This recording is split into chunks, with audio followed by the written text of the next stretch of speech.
የትውልዱን የጭንቅላት ያመከነ ሰው ነው። የተማሪውን ትውልድ ያመከነ ሰው ነው አብይ። በዘረኝነት ወጣቱ ሐሳቡ በጭንቀት እንዲኖር ያደረገ ሰው ነው። የሚያደርገውን የማያቅ ሰው ነው። አሁን ከኔ ጋር በምንድን ነው የተግባባለው? ከኔ ጋር በምንድን ነው የተግባባለው? ከኔ ጋር በምን ቋንቋ መግባባት ይችላል? ችግር የለብኝም። ከማንም የመግባባት ችግር የለም። እስኪ አሁን የምትነግረኝን በሳይን ቋንቋ በምልክት ቋንቋ ንገረኝ። ስለምን ልንገር? አሁን የምታወራውን በምልክት አሳየኝ እስኪ። ይኸው ጌም ልክ ያለው አንሳው። እናት እኔ ጌም ልጫወት አይደለም የመጣሁት። እናት ቆይ እሺ፣ አንድ ላጫወት። እሺ ቁም ነገር። እሺ አሁን በምልክት ንገረኝ እስኪ። በምልክት ንገረኝ። በምልክት ንገረኝ።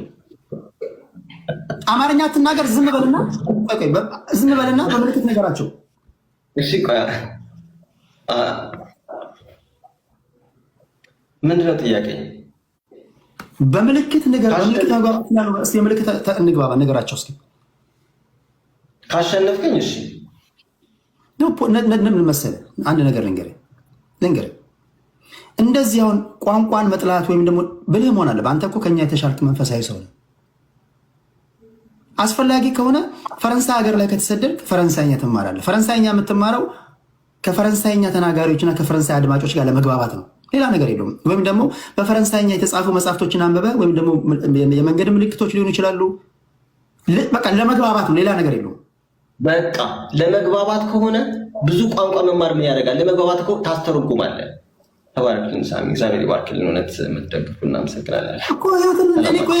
ህይወትን እንዲቀልልህ ነው ህይወትን እንጂ 4፣ 5፣ 6 ቋንቋ ተናገርክ ማለት ማንነት ተቀየረ ማለት አይደለም። ግን እድሎች ይሰፋሉ። 4፣ 5 ቋንቋ የሚነገርበት ቦታ ላይ ሄደ። የሰው ልጅ ደግሞ በባህሪው በሚናገርበት አፉን በፈታበት ቋንቋ ስታናግረው አእምሮውንም ሁሉ ነገሩ ከፍቶ ይሰማል። ገብቶሃል አይደል? በቂ ነው። ከሱ በኋላ አንድ ኢንተርናሽናል ቋንቋ ከለመድክ በቂ ነው። አንድ አፍ በፈታበት ትክክል ነው። ሁለተኛ ደግሞ አንድ ኢንተርናሽናል ከለመድክ በቂ ነው። ዋናው ነገር ሶሉሽን ሜከር ነው እኛ የሚያስፈልገን። ሺህ ቋንቋ የሚናገር አይደለም። አመሰግናለሁ። ክበሩልኝ። ሶሉሽን ሜከሮች ደግሞ የሚያስቡ ናቸው። ብዙ ቋንቋ የሚያወሩ አይደለም። የሚያስቡ ሰዎች ነው ለኛ መፍትሄ የሚፈልጉ ለኛ የሚያስፈልጉ። አንድ ጊዜ ኢትዮጵያ ውስጥ በፌዴሬሽን ምክር ቤት ተመዝግበው የተቀመጡ 76 ብሔር ብሔረሰቦች አሉ። አመሰግናለሁ። አመሰግናቸዋለሁ። አንተ የሆነ ውከቱን ምናምን ፈለገ ከሆነ አይደል? እኔ እኮ ቁም ነገር የምታወራው ሰው ነው። ቁም ነገር እያወራው ነው።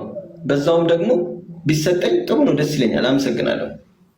ምን ጌም ሲጫወት የሚውል ሰው አለ አይደል? ቀኑ ሙሉ ኦኬ። ይመችህ። እሱ አይደል ፖይንቱ። ምን መሰለህ፣ እኔ አሁን አንተን የማውቅህ እንዴት ፖለቲካ ውስጥ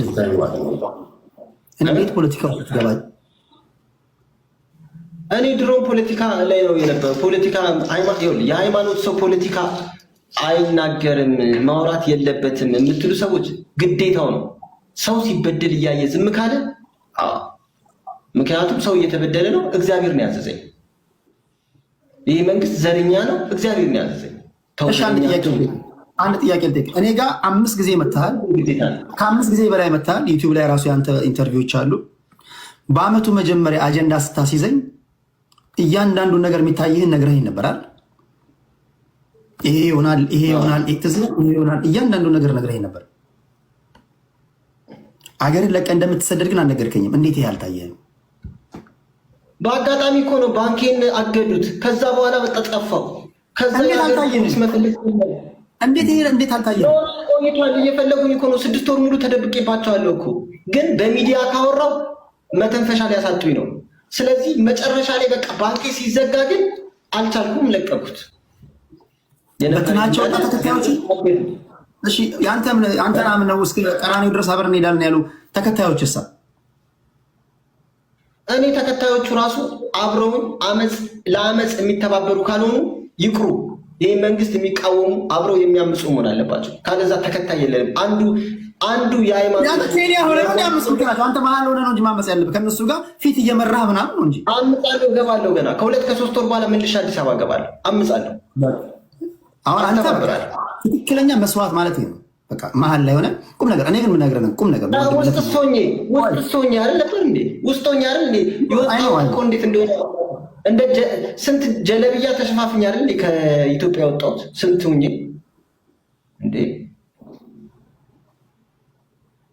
ለምን መሸፋፈን አስፈልጋል?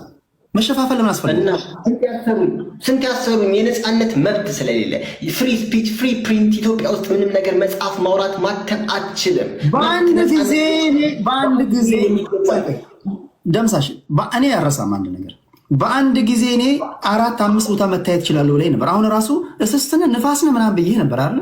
ብዙ ቦታ እለዋወጣለሁ ብለህ ነበር። እንዴት ነው መሰወር ያልቻልከው አንተ? ታዲያ መሸፋፈን ምናምን ለምን አስፈለገ? እኔ በፍጹም እንደዚህ አይነት ነገር መሸፋፈን የሚባል ነገር መሰወር የሚባል ነገር አላልኩም፣ አላወራሁም። በአንድ ጊዜ መጀመሪያ ላይ ያልከኝ እኔ ከሄድኩ በኋላ የምታየው ዱላ ተከትሎ ይመጣ ዱላው የእውነት ላሳየኝ ነው።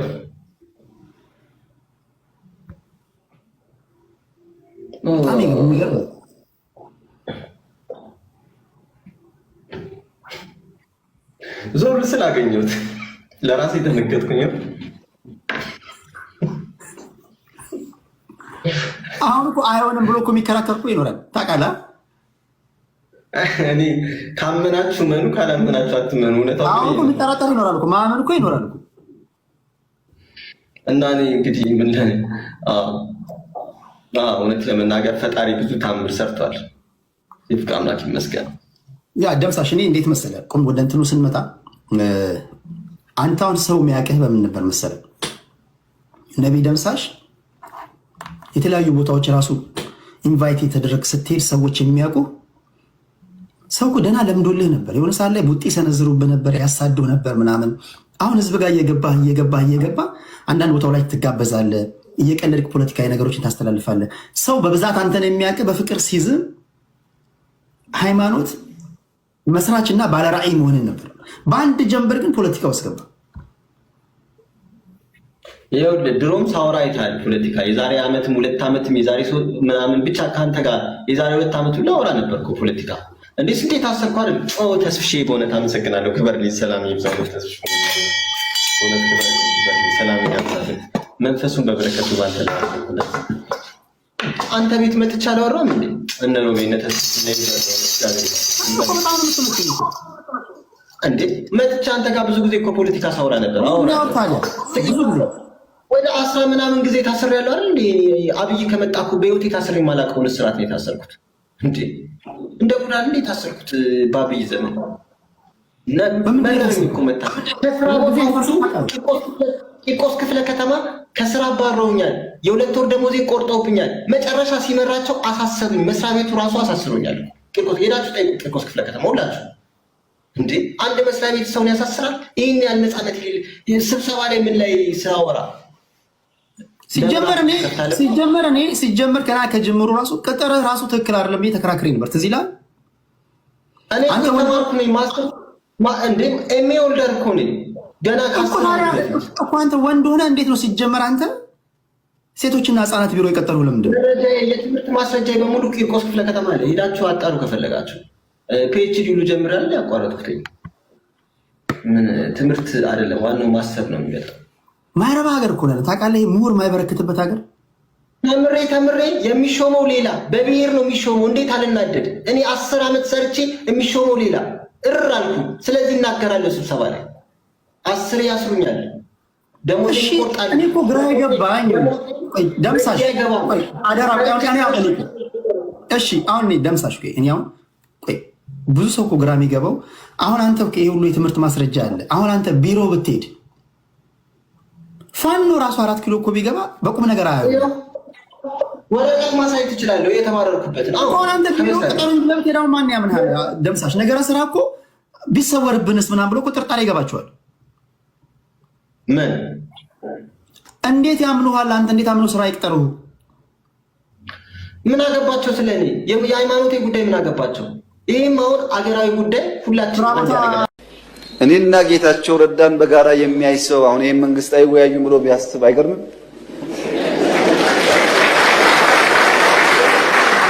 ኢትዮጵያ ውስጥ ሰላማዊ የስልጣን ሽግግር ብቻ ነው የሚያስፈልገው። በሰላም ደግሞ መሄድ ትዕግስትና ጊዜ ይፈልጋል። ትዕግስትና ጊዜ ከሌለ አስቸጋሪ ነው።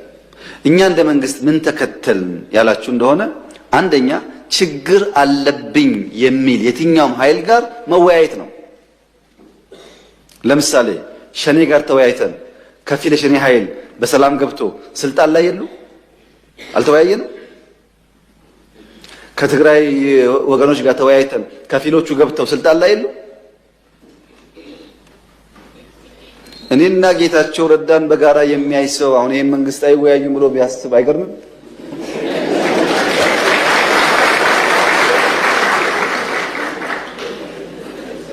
ሰው ሊስት ይችላል። የግል ጉዳይ አይደለም።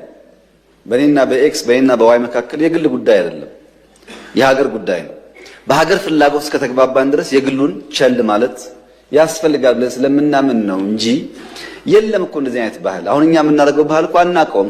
ካሸነፍክ ነው። መወያየት ያስፈልጋል። ሸኔዎቹ ጋስ የአማራውም ሸኔ የኦሮሚያውም ሸኔ የአማራውም ሸለቆ አባይ የኦሮሚያውም ሸለቆ አባይ ተወያይቶ የመጣውን ተቀብለናል። ተላላኪ ናቸው እነዚህ፣ ግን ዓላማ የላቸውም። ታገልኩለት የሚሉትን ህዝብ እየገደሉ ልማት እያደናቀፉ ማዳበሪያ እንዲሄድ እያደረጉ ታገልኩልህ ማለት ምን ማለት እንደሆነ እናንተ አስቡት። እኛ አሁንም ክፍት ነው ለመወያየት። ማንም ሰው በሰላማዊ መንገድ ህግና ስርዓት አክብሮ ይመጣ ከሆነ ለመታረቅ አይደለም አብረን ለመስራት ዝግጁ ነን። አሳይተናል 2-3 ጊዜ። ገና እኮ ይሄ ለውጥ መጥቶ በማግስቱ ሁላችሁም ግቡ አይደል እንዴ? ማን ቀረ ከዓለም? ሁሉም ገቡ እኮ። ከገቡት ውስጥ ልብ የገዙት እድሜያቸው የገባቸው ሰክነው እየሰሩ ነው። ማርጀታቸውን ያላወቁና ጊዜ እንዳለፈባቸው ያልተገነዘቡስ ወደ ለመዱት ሄደዋል። መላክ የለመደ መላክ ይችላል። ሁለተኛ ነባር ችግሮች አሉ በእኛ ውይይት የማይፈቱ። ከሸኔዎች ጋር ብንወያይ የማይፈታ ውይይት አለ። ኢንክሉሲቭ ናሽናል ዲያሎግ እናድርግ። ችግር ካለ እንደ ሀገር እንምከርና እንፍታ። ህገ መንግስት ይቀደድ፣ ባንዲራ ይቀደድ፣ ኢትዮጵያ ትቀደድ የምትሉ ሰዎች በእናንተ ፍላጎት ማድረግ አንችልም። እንወያይ፣ ህዝብ ይወስን ያላቸው። አንወያይ አላልንም።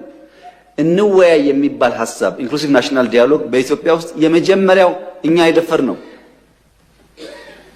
በየትኛው ዘመን ነው? በደርግ ዘመን ነው ወይስ በኢህአደግ ዘመን ነው ሲፋለም የነበረ ሰው ታርቆ አመት ሳይሞላው ሚኒስትር የሆነው? አለ እናውቃለን። ኢንክሉሲቭ ናሽናል ዲያሎግ ነባር ችግር ለመፍታት ያግዛል።